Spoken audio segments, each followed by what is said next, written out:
Interested in learning about wine, but not sure where to start? You're in the right place. Welcome to the Cork and Fizz Guide to Wine podcast. I'm your host, Haley Bowman, and I'm so glad you're here. I'm a wine enthusiast turned wine educator and founder of the Seattle-based wine tasting business, Cork and Fizz. It is my goal to build your confidence in wine by making it approachable and lots of fun. You can expect to learn everything from how to describe your favorite wine to what to pair with dinner tonight, and so much more. Whether you're a casual wine sipper or a total cork dork like myself, this podcast is for you. So grab yourself a glass and let's dive in.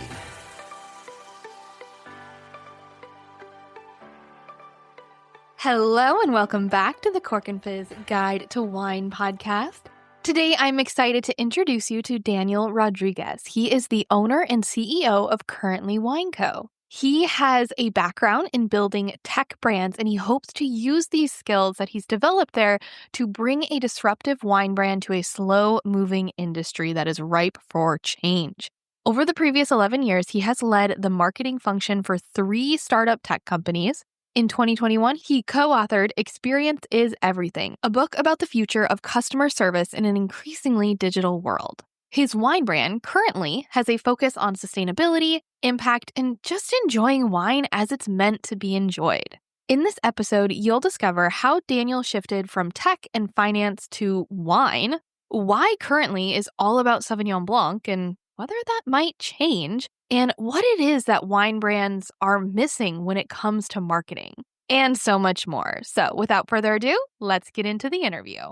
Okay, so I wanted to start out where I was looking at your background. It seems like you have more of a background, or at least started in like tech, finance, marketing. So my question is, what made you go into wine? Why start a wine brand? It's just the natural segue Yeah, right? of things, right? No, it's a phenomenal question. I mean, anyone who knows me knows that I'm first and foremost really passionate about wine. And so going back now probably 15 plus years, when I really started getting into wine and doing a couple levels of the WSET and then kind of more recently, building my wine cellar and, just really kind of going down the rabbit hole, fully down the rabbit hole. So this in many ways actually feels like a perfect match of both my professional experience and interest with my personal passion.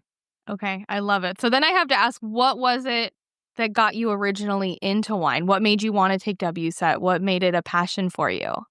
So I've actually had this conversation and asked this specific question of many other people who then are also really into wine, because I have noticed, and I don't know if you've also noticed this, that it tends to be that there was like a wine and there was like an actual, like what was the wine that made you go, this is an amazing thing. And why is that, right? And this like first question of why then begets the next question of why, which then you start looking at the rabbit hole and asking yourself, do you really want to go down it? Because you realize that there is a very deep rabbit hole. So for me, that was a Catena Malbec.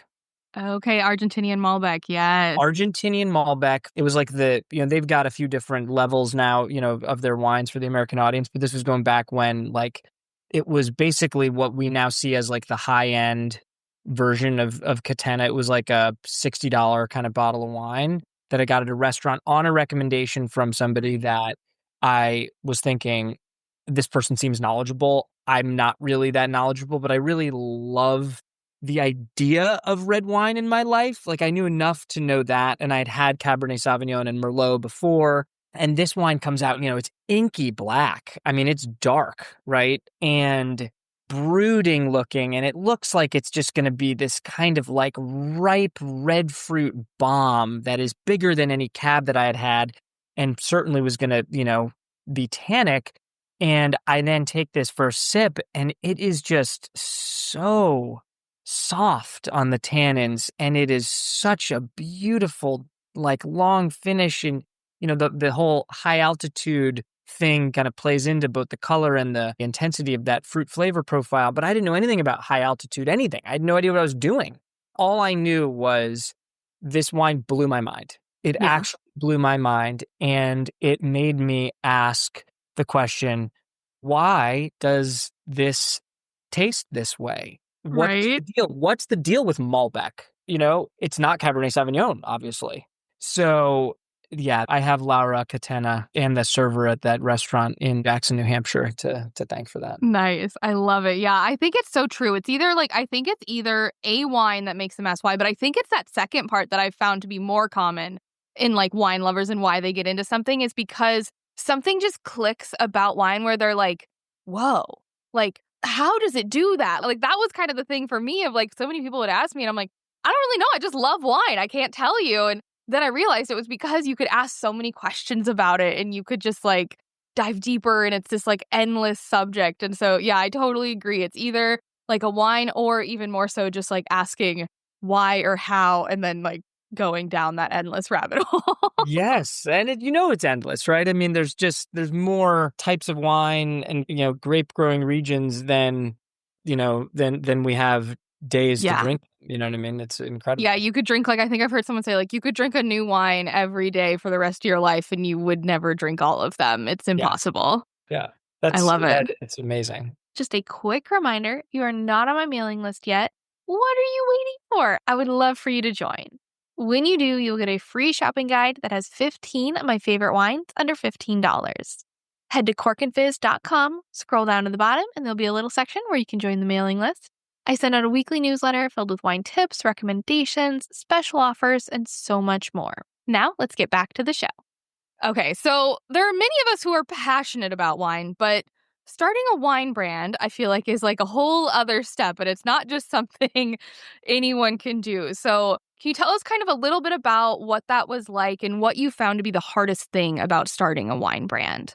Yeah, I joke with people because everyone was like, "Oh my God, you should totally go into wine. You're obviously so passionate about wine." And for the longest time, basically all I said was, "Look, I've figured out how to spend money on wine. I've never figured out how to make money on wine, and those are two very different things." But about a year ago, and I'd been working in the software space for the previous decade to that, and about a year ago, I started seeing basically data and information and theses that were coming out of the wine industry that were saying, hey, wine industry, you're doing this whole marketing thing wrong.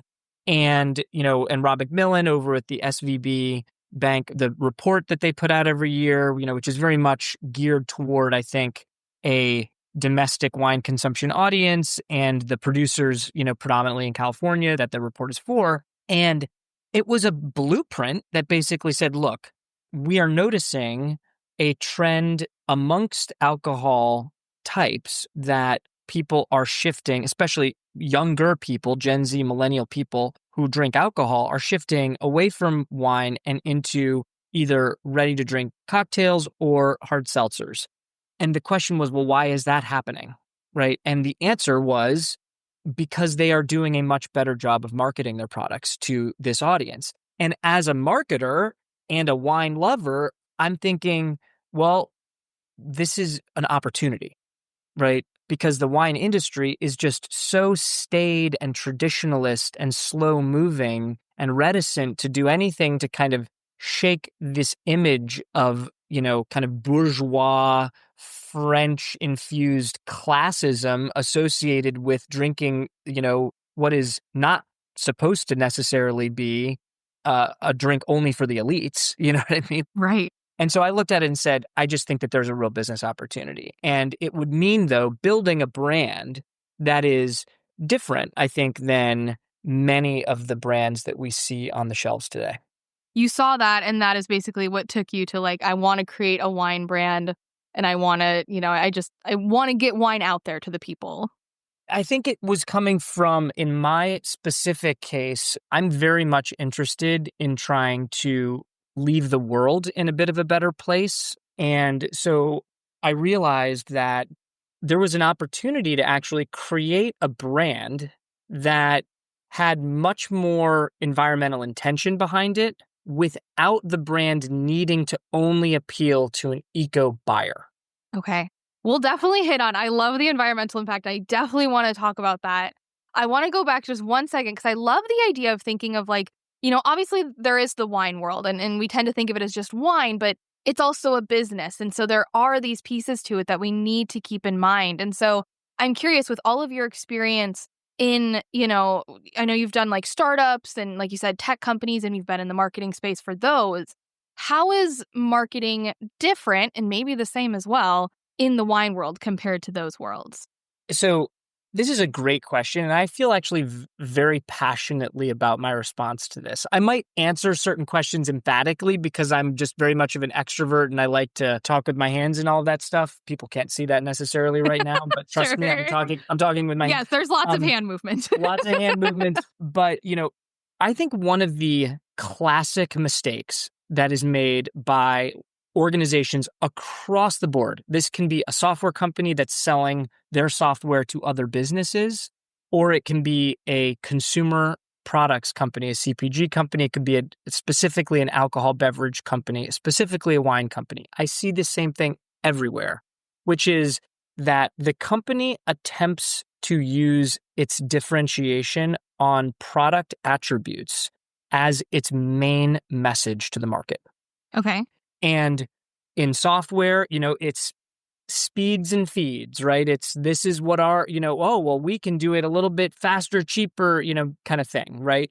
And in wine, it ends up being all about some of the specific attributes of the product itself, right? Well, our wine gets more points because we are better, our grapes, the way that our process, the way we make our wine, and, the result is this, bouquet, and we're just on product features. That's the only thing that people are talking about. And then when I step back and look at what are brands that are successful, what are the companies that actually get big and make a difference for both their shareholders and potentially for the impact that they can make on the world? And they always have one thing in common to me, which is that they mean more to the customer than this product differentiation at the product level that everyone seems to be obsessed over when they have their own company for the thing, right? And wine, I think, actually probably falls prey to this more so than other industries because of the wine education culture behind it all, right? And like if you have your own winery and then you make your own wine, you're probably pretty obsessed with wine, right? Right. Like you probably are. You are not at all connected to the market of what average buyers actually think and feel. You are talking a totally different language and you are dorking out about product in a way that is completely foreign to most people, right? That would be even your own customers, the people that would actually be enjoying buying and consuming your product. So I do think that there is a disconnect actually in the wine world where basically almost every brand thinks that they are selling to wine explorers and wine collectors. Yeah. And yet that part of the market is actually small, like 20% of like the total consumption market, maybe more, a little more in the dollar value of it because you're spending more Sure. money. Right. But 80% of the consumption market, and I have stats, data that I've pulled together I'm not making this up on the spot. This is actual stuff, right? 80% of the consumption market domestically in the US, if you have your own winery and then you make your own wine, you're probably pretty obsessed with wine, right? Right. Like you probably are. You are not at all connected to the market of what average buyers actually think and feel. You are talking a totally different language and you are dorking out about product in a way that is completely foreign to most people, right? That would be even your own customers, the people that would actually be enjoying buying and consuming your product. So I do think that there's like I do think that there is a disconnect actually in the wine world where basically almost every brand thinks that they are selling to wine explorers and wine collectors. Yeah. And yet yet that part of the market is actually small. Like 20% of like the total consumption market, maybe more, a little more in the dollar value of it because you're spending more Sure. money. Right. Like, but 80% of the consumption market, and I have stats, data that I've pulled together I'm not making this up on the spot. This is actual stuff, right? 80% of the consumption market domestically in the US is lifestyle drinkers and then value drinkers. Value drinkers are like, it could be wine or it could be something else. It just needs to be cheap and it needs to get me where I'm kind of going, right? Right. Which most brands totally discount, but there's like a huge amount of volume that's actually going out into that type of product and in those brands. And then the lifestyle buyer is somebody who maybe is discerning about the difference between good wine and not good wine. They don't necessarily have a big wine education or a vocabulary for it, but they know what type of grape they like, and they are willing to pay a little bit more to make sure that they're going to get that, right? So they're not spending $10 on a bottle. They're maybe spending $20 on a bottle of wine, right? And maybe they'll spend $35 on a bottle of wine if it's for an occasion or they're getting a gift or something like that because they want to show it off. That is my buyer. My buyer is a lifestyle buyer. I myself am a collector. And Right. so I need to make sure as an owner of this brand that I am marketing to my buyer and not to myself. And I think that the big mistake that a lot of brands end up making or winemakers end up making is they think that their wine is only for their type of person. And it's probably not. Yeah. Oh, I think there were so many things that I was thinking about as you were going through that, because I feel like that's been a common theme with people I've talked to on here about, especially with this like new generation of wine buyers and seeing that, like, there's this fear of like, are like younger people not drinking wine? And I think, you said it well, it's like, they're not necessarily interested. Maybe they're not collecting. They're not like into like all the tasting notes. They're not into that. But I remember I had Tyler Ballier, she's the author of Rebel School of Wine, on recently. And she talked about how like, we're talking about wine and talking about all these flavors of the wine, and that means nothing to most people. What they care about is like, what's the story behind the wine? Like, what's something relatable to this? And I think the environmental impact is one thing that a lot of people, millennials, Gen Z, care a lot about. And those are things that a buyer can connect to, not how many points did this wine get and what are the flavor bouquets happening. I think those are, fun, and I love diving into tasting a wine and going through all of that. But also sometimes I just want to drink a wine with friends, and I'm going to pick something that I think has a cool story because that's what I'm going to tell them. I'm not going to open it and be like, hey, this has flavors of passion fruit and guava, and aren't you excited to drink this? Yes, and fruits that I can describe only because they are things I've learned about tasting wine, but I've never even had the fruit. I don't even know. Oh my God, so true. I've never had passion fruit in my life. I have never eaten a black currant. Yep, neither have I. Love the flavor profile in wine. Yep. Love. It's like, I clearly must like gooseberries because I love Sauvignon Blanc that has the gooseberry flavor. Have I had one? Nope, don't know. I just assume I know what it smells like now. Do you have to go to New Zealand to get the gooseberries because it comes in the flavor profile of the New Zealand Sauvignon Blanc? I don't even know. Yeah. I legitimately don't know.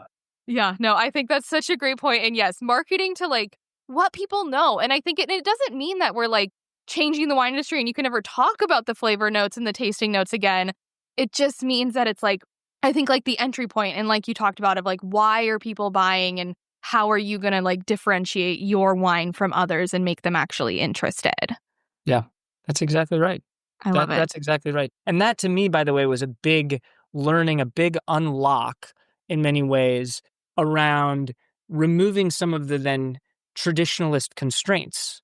Because once I'm then solving for what does this millennial Gen Z lifestyle wine drinker, what do they do and what do they care about and what resonates for them? And I really think about doing that.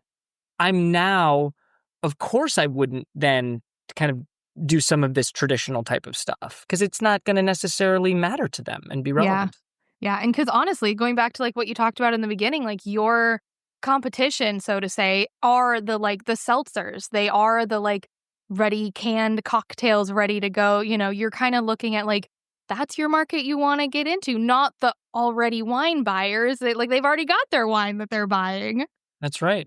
I certainly need to be able to, you need to be able to put a bottle of Currently up on a shelf next to other Sauvignon Blancs, whether it's in the chill box or it's out on display. And there needs to be a compelling reason why somebody is going to pick it up, right? Yeah. Actually touch it and then take it over to the register and buy it, right? Or they're sitting at a bar and the by the glass pours are displayed. They've got the bottles out, right? There has to be a reason why someone's going to go, hey, what's that? I've never heard of Currently before, because hardly anyone has yet because it just started. But now I'm interested, right? How do you go about doing that? So we've made a lot of really, I think, intentional and bold, and beautiful choices Yes. around this. Yeah, I'll definitely have to show when folks are listening to this, you got to look up Currently wine so you can see what the label looks like, because it's exactly what Daniel's talking about. Like, it's different. It is different than what you see. And we're going to talk a little bit about the format of it as well, which you can't tell until you're touching it, I think.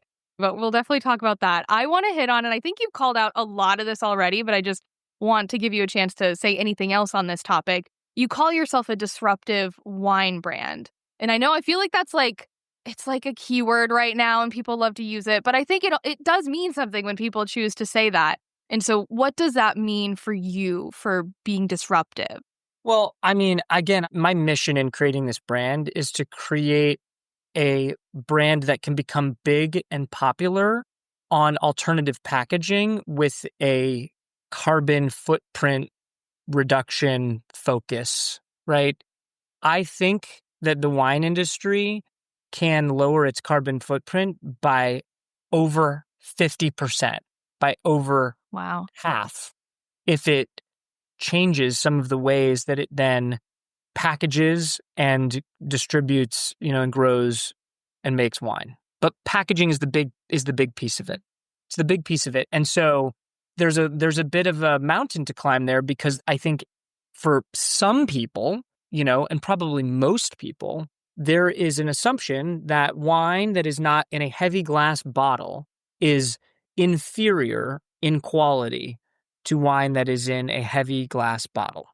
And so taking on some of that burden without taking on the entire educational burden about carbon footprint of glass and not glass and all that stuff is partly what, I think that we're trying to do with the brand. And I think that the people that are then excited about the brand, some of them are just like, oh my God, I love this wine because it's this really pretty bottle that I want people to see me with, Yeah. And even like reuse it as a water bottle kind of thing. Oh, Like I'm yeah. seeing a lot of, or like use it to like, put a little candle in or something. People are like displaying them and stuff. It's kind of taking on its own fashion accessory in a way that I didn't even fully appreciate it could. But there's also just, I think, like some people aren't going to go all the way with you as a brand, right? There's all of these intentional choices. Why are we making these choices? Why is the wine certified sustainable? Why is it certified vegan? Why do we support nearshore environmental causes? Why do we do this stuff, right? And for those that are, though, interested in kind of like going down this journey of intention, and the choices that we make as a brand matter, the choices you make as a consumer matter, where you spend your money matters, and we make a collective impact in that way. I'm looking for those people, and they're going to find Currently, and they're going to tell others about Currently. Yeah. No, I love it. All right, we're getting really close to, I really want to make sure we focus a lot on the sustainability because I think it's so important. But I have one last question, and you hit on this a little bit earlier. So right now you are making one wine, it's a Sauvignon Blanc. Yes. And so it's a double question. First, why Sauvignon Blanc? And then is there a future plan for more than Sauvignon Blanc? I'm so grateful to the sponsors who help make this podcast possible. And today's sponsor is one I personally love, wine.com. I'm all about exploring new wines, but let's be real, it's not always easy to find unique bottles, especially if you're limited to what's near you. That's why I love shopping on wine.com. They have a huge selection, wines at every price point, user-friendly search features, and real wine experts ready to help you find your next favorite bottle.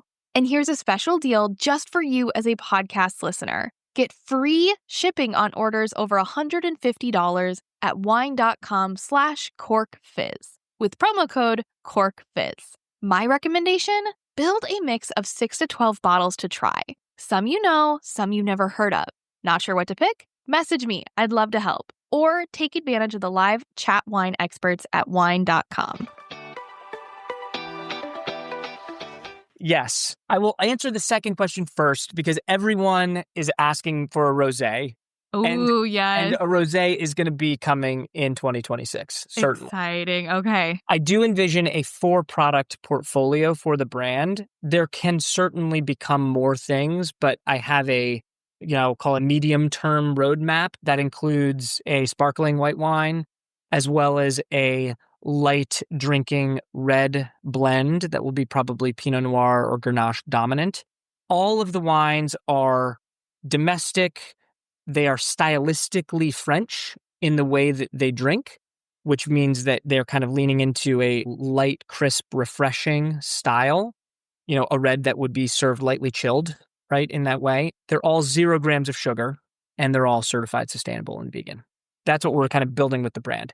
So the first question was just around, though, why choose Sauvignon Blanc for your... choose. Yeah. So Sauvignon Blanc is one of the bright spots in the wine industry's consumption trends, actually. And if you then narrow your view to people that are between the ages of 25 and 45, and those people in this view know this, by the way, Sauvy B is where it's at.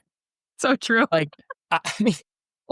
If you look at the overall macro consumption trends, Chardonnay and Pinot Grigio are the 2 largest consumed grape varieties by volume, just overall, sure, that are of white wine.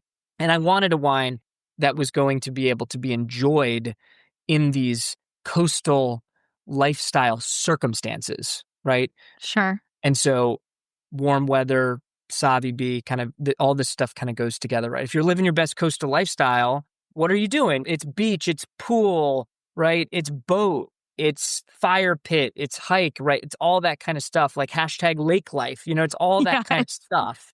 And you want a cold, crushable white for that, right? Yeah. And it's like, no offense to anyone's grandma, but like, that's the only person that anyone freaking knows that drinks Chardonnay anymore, Me and your grandma were over there drinking Chardonnay. So, and again, I'm not here to pass judgment, certainly, on anybody on what they drink. I'm all about bring it on. And if you want to add ice cubes to it, great, go ahead. I'm literally very much not that person who's judging. But just in terms of, again, this is the customer we're going after. This is the profile of person that we're going after. And delivering a, Sancerre, which is, as some of your audience probably knows, but, Sancerre, which is a region in the Loire in France that makes world-class Sauvignon Blanc. Sancerre, to me, is like the aspiration wine of my target buyer. Yeah. And I am delivering with currently a light Sancerre style wine, right? It sips more like this, but it's also useful to communicate and signal to people, oh, Sancerre, because that's an important brand term, right? It's a geography, but it becomes, France. Yeah, it means something when you hear that. It means something, right? So, and then people who actually know things about wine in the industry, who taste wine all the time, buy wine for, they taste currently and they go, oh yeah, this is more of a French style. This is like a Sancerre style. I get that for sure, right? Yeah. And that's very helpful, I think, to communicate. So we're going to continue to try to do things that emulate from a flavor profile perspective some of what I consider to be kind of classic wines coming out of France. So very almost ironically, I'm sure that this brand will be viewed by the industry as being different and, attempting to stand out and, disrupt in that way, right? And kind of paving a new path for other brands to move into alternative packaging. So that's all this kind of like, rebel thing going on. Daniel's this rebel. And then, of course, the irony is that he's delivering, dry, classic French style, very traditional. Right. And the reason I'm doing that is because it is broadly appealing. and delicious and timeless, right? Yes. Timeless, right? So, yeah, I certainly don't think I'm trying to reinvent the wheel in any way on the actual wine itself. Yeah, because you don't need to. It's good. There's already great stuff out there, and or they already know they figured it out, right? Sancerre figured out the blueprint, and you just have to be like, all right, great, let's do that with California grapes. Exactly. Find cool growing regions, find places that aren't going to then overdo it on some of the sun exposure and the length of the ripening season. And and California, people have to fully appreciate too that like California as a grape growing region is both enormous and varied. It's not Napa Valley only, right? But it's not true that all California wine tastes like the gigantic, big, ripe red fruit bombs coming Right. out of some of these amazing places in Napa. That's, you know what I mean? That's not true. So I'm excited to kind of deliver people something that is both not needing to be shipped halfway around the world if we don't have to be, right? And Sure. still, carries the California name and we're in the Central Coast, and then maybe surprises them a little bit because then they're like, oh my God, this is, they don't necessarily have to have the words for it, but they're just like, this is easy to love. This is great. Yes. I'm like, yeah, that's all, Yeah. that's all you need to know and say is that you know. Yeah. Yeah, exactly. No, I love it. I hope you enjoyed this episode of the Cork and Fizz Guide to Wine podcast. Be sure to check out Currently Wine at currentlywine.com. You have a 20% discount to use as a listener of this podcast. You can use code CORK_FIZZ20. You'll get 20% off your order. If you love this episode as much as I did, I'd love it if you could take a quick second to rate it and leave a review. And if you know a wine lover in your life that would enjoy this, please share it with them. In next week's episode, you'll hear part 2 of my interview with Daniel, where we talk about the sustainability efforts that Currently is making to have a positive impact on the environment, how Currently makes their wine and ensures high quality while focusing on sustainability, the benefits to using aluminum bottles over glass, Daniel's go-to bottle of wine to bring to a dinner party, and so much more. Thanks again for listening, and if you want to learn more about wine, come follow me at Cork and Fizz on Instagram. And if you're interested in exploring new wines and joining an incredible community of wine lovers, be sure to sign up for my virtual tasting club, The Cork Crew. Head to thecorkcrew.com to learn more and use code WINESPECIAL to get your first 2 months for just $8 a month. Cheers!